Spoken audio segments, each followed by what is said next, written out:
Paraná! Tudo bem com vocês? Eu sou a professora Carol. Hoje nós temos a intérprete, que é a Francis, e estamos aqui para mais uma aula de ciências, onde vamos falar sobre as teorias de origem da vida. Estamos com um novo formato, então a nossa aula vai ser mais dinâmica, mais levada ao objetivo. Aqueles objetivos que a gente precisa ter em mente, o keep in mind, você não pode esquecer. Então você tem que entrar no Classroom para poder confirmar a sua atividade de presença. Se você não tem acesso ao aplicativo, você precisa ir na escola e buscar as atividades no dia certo e depois devolver no dia certo. Para você conseguir realizar tudo isso, utilize todos os meios que você tem, as videoaulas, os materiais impressos, os livros, os sites. Busque a informação que vai chegar até você. Se dedique. A gente vai começar falando dos nossos objetivos de hoje. Nós vamos primeiro relembrar as ideias da abiogênese, que nós falamos na aula passada. Além disso, vamos compreender a teoria da biogênese. E para que tudo isso seja possível, você precisa estar com um caderno em mãos, para anotar todos os pontos importantes. Let's go! A abiogênese era aquela teoria que dizia que a vida poderia ser gerada de uma forma espontânea, poderia surgir de algo que não tem vida. E aí eu contei para vocês aquela história de que um pensador falou que você poderia jogar uma camisa suada com um pouquinho de trigo e depois de alguns dias surgiriam ratos dali. Na verdade, não surgiram ratos da camisa com trigo. O rato foi atraído tanto pelo suor e pelo trigo, que aí poderia ser alimento para ele. Então, a abiogênese foi uma teoria que foi desbancada, ela não era uma teoria certa, porque a vida tem que surgir de algum lugar. Você concorda comigo? Pois é. Antes da gente continuar falando de biogênese, vamos fazer um quiz para poder refrescar a sua memória. A origem da vida é um tema que sempre intrigou a sociedade desde a antiguidade. Alguns pensadores, como Aristóteles, acreditavam que a vida surgiu a partir da matéria bruta. Essa teoria ficou conhecida como letra A, teoria da evolução, letra B, teoria da abiogênese, letra C, teoria da biogênese e letra D, teoria da seleção natural. Responde no seu caderno e eu já volto.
Estamos de volta e a resposta certa desse exercício era óbvia, é a letra B, a teoria da abiogênese, que foi uma teoria desbancada. Agora vamos falar sobre o que Needham e Spallanzani fizeram no experimento deles, que levou a gente a ver que essa teoria não era tão certa assim.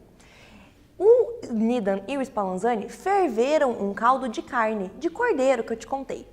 E aí, quando ferveram esse caldo, eles perceberam que, se eles não fechavam o frasquinho, acontecia que surgiam micro-organismos no frasco depois de algum tempo. Esses micro-organismos, eles estavam no ar. E aí eles acabavam entrando dentro do frasco porque não estava muito bem fechado. O Spallanzani conseguiu comprovar isso usando um tipo de frasco diferente, que impedia que o ar entrasse e aí não tinha uma reprodução de micro-organismos. O Redi foi aquele cientista que fez o experimento de colocar carnes dentro dos potes e deixar um fechado e um aberto. No pote que estava fechado, a gente não observou nenhum tipo de mosca. Já o pote que estava aberto, a gente pôde perceber que tinham larvas e moscas que ficavam entrando e saindo do frasco. Com isso, a gente consegue comprovar que a abiogênese estava errada. Por quê? As larvas que surgiam aqui só surgiam porque as moscas entravam e colocavam os ovos em cima da carne. O ovo se desenvolvia e aí as larvas se alimentavam da carne. Com o passar do tempo, elas se tornavam novas moscas. Então, a vida estava surgindo de uma vida pré-existente. Essas larvas, então, não surgiram espontaneamente. Elas surgiram a partir dos ovos que as moscas colocaram. Esse experimento foi realizado pelo Redi, ok? E aí, a gente consegue comprovar que a abiogênese estava equivocada, estava errada. E aí vem uma pergunta para você. Em qual teoria a gente deve acreditar então, se essa não é a certa? Antes de qualquer coisa, mais uma atividade. Você conhece o ser vivo da imagem? Esse ser vivo aqui, ó. Como acha que ele surge no interior da fruta? Responde no seu caderno e daqui a pouquinho a gente volta.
Voltamos, galera.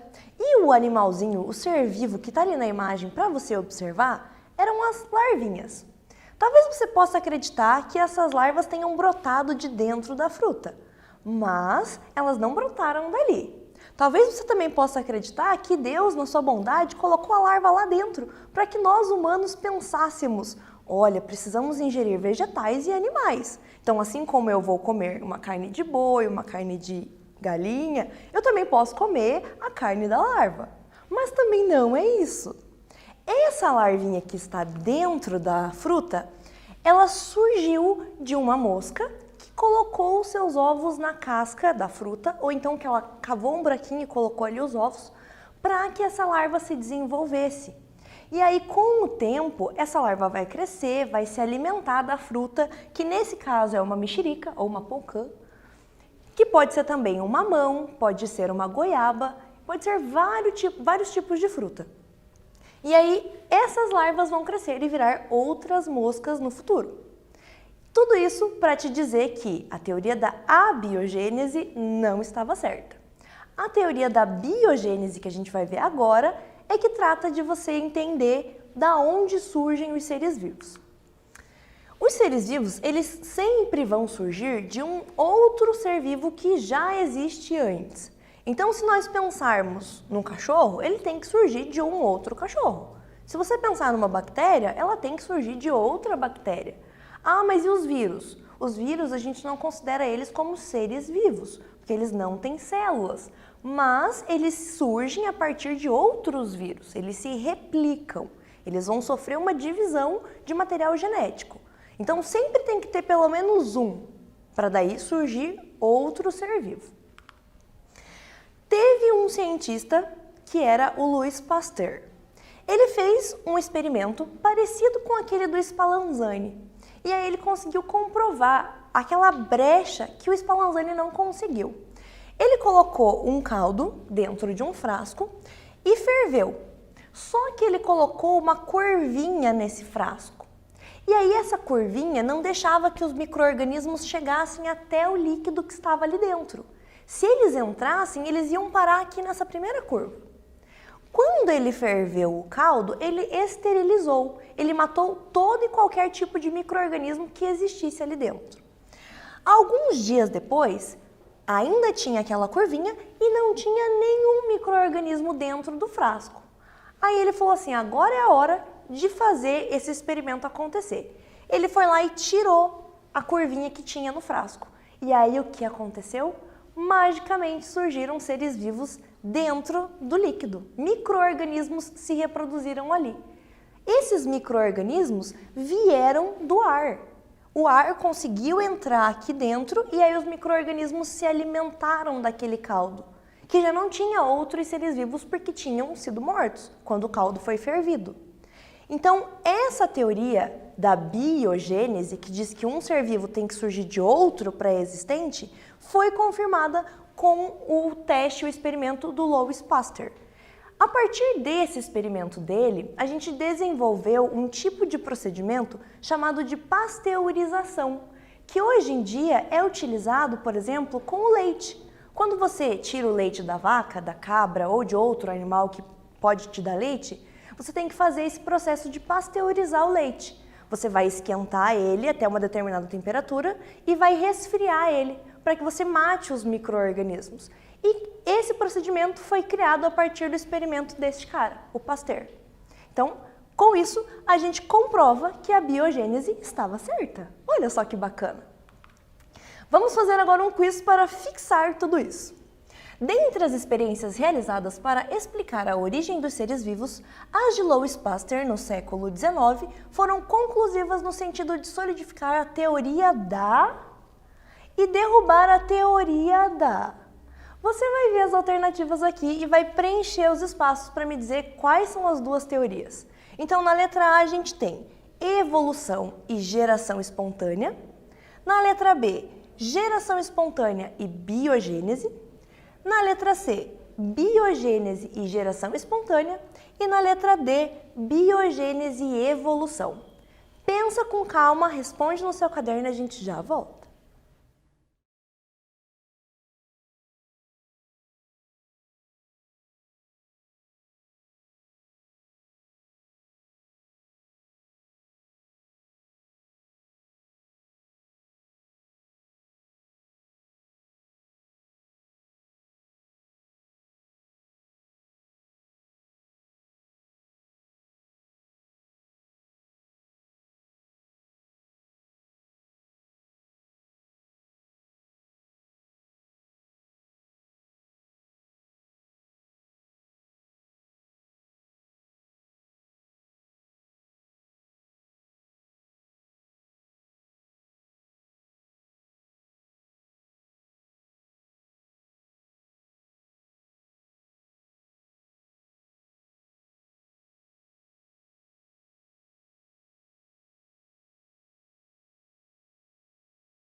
Estamos de volta, galera! E agora a gente vai entender qual era a alternativa certa e por que ela estava certa.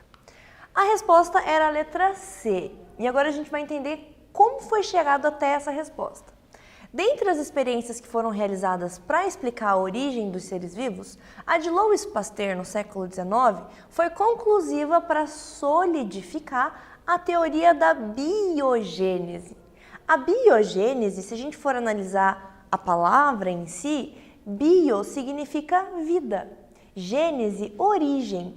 Então, a origem da vida foi comprovada por esse experimento para dizer que um ser vivo tem que vir de outro ser vivo que já existia antes.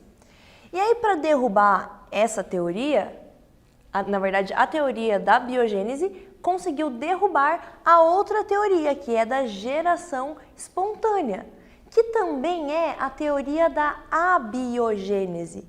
Quando a gente analisa a palavra abiogênese, o A que tem antes da palavra significa não.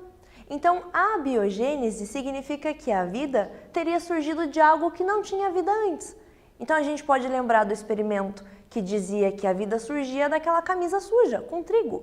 Mas a gente percebeu que aquilo não estava certo. Não é porque a teoria diz que vai ser realmente verdade. Teorias são histórias ou explicações criadas por um pensador ou um cientista para poder explicar algo que as pessoas não sabem. Mas não é porque ele criou aquela frase, aquela explicação, que aquilo vai ser verdade. Ele vai precisar realizar experimentos para comprovar aquilo. E aí, se ele conseguir chegar aos pontos que ele determinou naquela teoria, aí sim a gente valida ela. Se não, não. E aí agora a gente vai comparar as duas, tanto a abiogênese quanto a biogênese, relembrando os experimentos que foram feitos dentro daquele frasco que tinha um caldo que foi fervido e aí surgiram micro-organismos dentro. E aí depois, quando foi colocado aquela curva na ponta do frasco, e aí os micro-organismos não surgiam. Essas duas atividades foram feitas para explicar essas teorias. E aí agora eu te convido para fazer essa atividade no caderno. Você pode desenhar os dois experimentos e colocar o que você entendeu sobre a abiogênese e sobre a biogênese. Você pode colocar os pontos importantes dos pensadores que fizeram isso. Tanto o Needham e o Spallanzani, que falaram da abiogênese, o Spallanzani já tinha lá uma sombra de dúvida e falou assim, não, a biogênese está errada. Eu concordo com o Pasteur, que fez o experimento de colocar a curva na ponta do frasco, que comprova a teoria da biogênese. Então agora a gente vai voltar para poder você realizar o exercício no caderno e daqui a pouquinho eu volto.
Voltamos, galerinha! E aí, agora eu quero saber o que você fez nessa atividade no seu caderno. Você pode depois postar nas redes sociais seu caderno, me marcar para eu poder ver como você fez esse exercício. Ou então, se você for meu aluno, me manda uma foto lá no mural para eu poder ver como ficou a sua atividade. Para a gente poder retomar isso daqui e ver se você fez corretamente, vamos pensar um pouquinho naqueles pensadores que nós falamos nas outras aulas.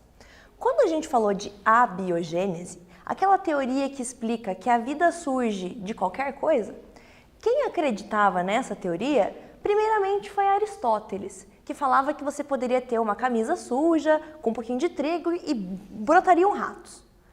O outro pensador que também acreditava nessa teoria da abiogênese era o Needham, que fez o experimento de ferver o caldo de carne e aí depois surgiram micro-organismos. O que Needham não se atentou é que o frasco dele não estava bem fechado. E aí a teoria dele acabou indo por terra. E aí a gente consegue comprovar a teoria da biogênese, que era uma teoria que tiveram 3 pensadores que acreditavam nela. Quem eram esses pensadores? Primeiro, nós tivemos o Francesco Redi, que fez o experimento de colocar a carne nos potes e esperar para ver o que acontecia. E aí surgiram as larvinhas. Essas larvinhas, elas vieram das moscas que entraram no frasco. O segundo, que também acreditava nessa teoria, era o Spallanzani, que viu o experimento que Needham tinha feito e falou assim, calma amigo, alguma coisa aí está errada. E aí o que ele fez? Colocou uma vedação melhor dentro dos frascos. E aí quando Pasteur foi comprovar a biogênese, ele também levou isso em consideração. Então ele colocou ali o pescoço de cisne, que é o nome dessa curvinha, para poder impedir a entrada de micro-organismos. E aí, esses micro-organismos não se reproduziram dentro do caldo. Com isso, a gente consegue entender as duas teorias, não é mesmo? Vamos agora só relembrar o que tudo isso quer dizer. A teoria da abiogênese diz que é possível surgir vida a partir de uma matéria sem vida, porque a gente viu que não é tão certo assim. Já a teoria da biogênese diz que um ser vivo só pode existir a partir de outro, e a gente percebeu, através dos 3 experimentos, que isso realmente é verdade. Então, a mais correta para explicar esse tipo de origem das coisas, origem da vida, é a biogênese, ok?